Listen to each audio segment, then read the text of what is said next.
Aqui no Bom Dia, uma entrevista com o ministro da Ciência e da Tecnologia, Roberto Amaral. As principais notícias do Estado agora no Bom Dia Pará.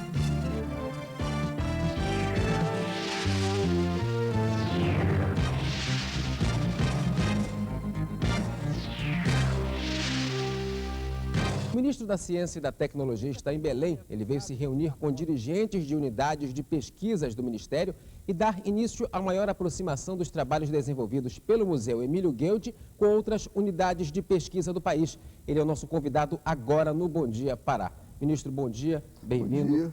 Num país onde as pessoas sempre reclamam dessa questão do incentivo à pesquisa, etc., qual é o maior desafio começando esse trabalho? Primeiro, antes de falar do desafio, eu queria falar da alegria de estar em Belém, uma cidade que eu adoro, e estar falando para os paraenses. O grande desafio não é só de verba, o grande desafio é passar para a sociedade que a questão da ciência e tecnologia não pertence só à universidade, não pertence aos institutos de pesquisa, nem pertence ao poder público. Isso tem que ser uma conquista da sociedade brasileira e deve contar com a participação do empresariado. Agora, existia sempre um mito, na verdade, em relação à questão do apoio à ciência e tecnologia, do apoio à pesquisa. As pessoas sempre, os próprios pesquisadores sempre disseram assim, olha, deveriam fazer mais do que fazem. Quer dizer, isso torna, digamos, essa gestão do senhor à frente do Ministério com um desafio maior, digamos assim? Um agradável desafio. O grande problema do país é exatamente a inexistência de investimentos em ciência e tecnologia. Há 20 anos atrás, por exemplo, o PIB brasileiro era superior ao da Coreia do Sul, a renda per capita era superior à da Coreia do Sul. Por que hoje nós estamos atrás da Coreia do Sul? Porque há 25 anos eles investem 3% do seu PIB em ciência e tecnologia. E nós, agora, estamos investindo apenas 1%. Esse desafio vai ser encarado pelo governo do presidente Lula, que assumiu o compromisso e autorizou a reafirmá-lo, de até o final do seu mandato nós chegarmos a gastar pelo menos 2% do PIB nacional em ciência e tecnologia. Na verdade, simplesmente o dobro. Na verdade, você está tentando reverter esse processo, mas infelizmente já estamos defasados em relação àqueles que já investiram. Dá para compensar esse atraso? Dá para tentar compensar. O meu sentimento é que nós estamos no avião avariado e nós temos que consertá-lo ainda em voo. Não dá para descer para consertar em terra. O grande desafio nosso é lidar com o passado e o futuro. O que é que eu chamo de passado? É recuperar o tempo perdido. E nós temos que pensar no futuro. Nós não podemos pensar ciência e tecnologia com os dados de hoje. Nós temos que pensar quais serão as exigências de ciência e tecnologia daqui a 14, 15 anos, daqui a 20 anos. E nos anteciparmos a esses desafios, começando a formar agora o profissional que o país vai necessitar lá na frente. Agora, nesse momento que se fala em dar 1% do PIB para a pesquisa, acontece aí esse corte de verbas no orçamento, quer dizer, de alguma maneira o Ministério deve ser afetado por isso também? Não, esta foi inclusive uma oportunidade que o governo do presidente Lula teve de mostrar a sua fidelidade ao seu programa. Nós não sofremos corte. Certo. Ao contrário, eu queria assinalar isso, no dia em que o governo anunciava o corte necessário de 14 bilhões de reais no orçamento da União, nós anunciávamos o aumento das bolsas de pesquisa do CNPq. Certo. A gente vai para um pequeno intervalo e volta daqui a pouco para continuar conversando com o ministro da Ciência e da Tecnologia. Você vai ver a continuação dessa entrevista e as vitórias de Remo e Tuna pelo Parazão, além da estreia do Paysandu na Libertadores da América, daqui a pouco. Curso de memorização e leitura dinâmica, início 17 de fevereiro. Informações pelo 228-1310.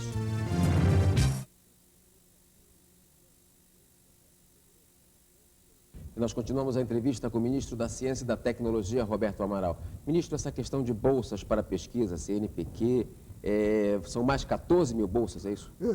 Nós anunciamos, já estamos implantando a criação de mais 14 mil bolsas. Para você ter ideia, há 10 anos atrás, o CNPq tinha um programa de 50 mil bolsas, que no governo passado caiu para 45 mil.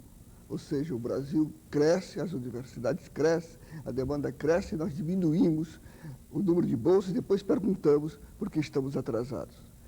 Nossa primeira medida do governo nesta área foi aumentar o número de bolsas. Criamos mais 14 mil bolsas, 4.500 para pesquisa no nível de doutorado e criamos outras categorias. Vou falar apenas sobre uma, que é da iniciação júnior, que é para já localizar o estudante na escola de segundo grau.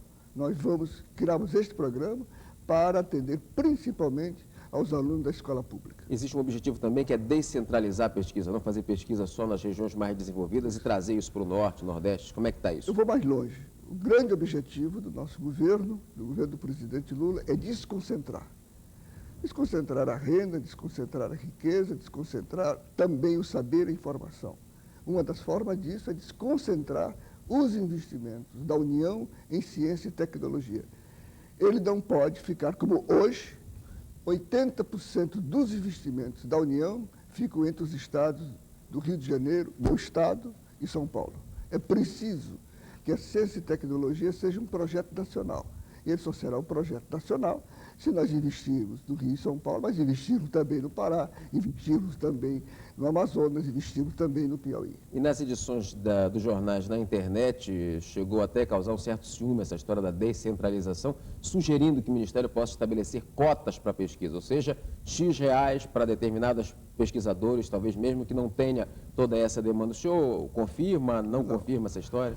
Às vezes a imprensa sai da reportagem para a novela. Eu nunca falei isso. Não existe cota? Não existe cota. Nós estamos estudando formas de promover essa descentralização, que não passa apenas pelo poder federal. Tem que também haver a participação dos estados.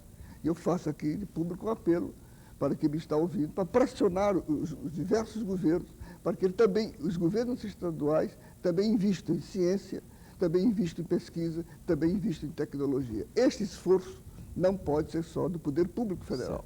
Hoje, 80% dos investimentos brasileiros em ciência e tecnologia dependem da União.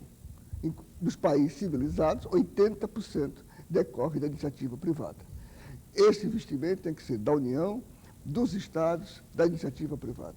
Tá certo, ministro. E agora a relação da ciência e tecnologia do Brasil com a ciência e tecnologia no mundo. No início aí da gestão houve um certo mal-estar em relação à história da utilização da energia atômica com fins pacíficos, né? Uma entrevista dada da BBC foi interpretada lá fora como se estivéssemos nós aqui no Brasil defendendo a fabricação da bomba. O que aconteceu realmente nessa história? A interpretação não foi lá fora, a interpretação não foi aqui e não se trata de interpretação, se tratou de um processo conhecido de distorção da informação. A imprensa informa, mas também desinforma. O que o ministro disse na entrevista à BBC e repete aqui, é que este país, e qualquer país que tenha projeto de nação, não pode se autolimitar na pesquisa. Nós temos que pesquisar na área do genoma, temos que pesquisar na área da nanotecnologia, temos que avançar em informática. Nós não podemos nos estabelecer limites da pesquisa. Daí, nós temos que também investir temos que investir também na pesquisa nuclear.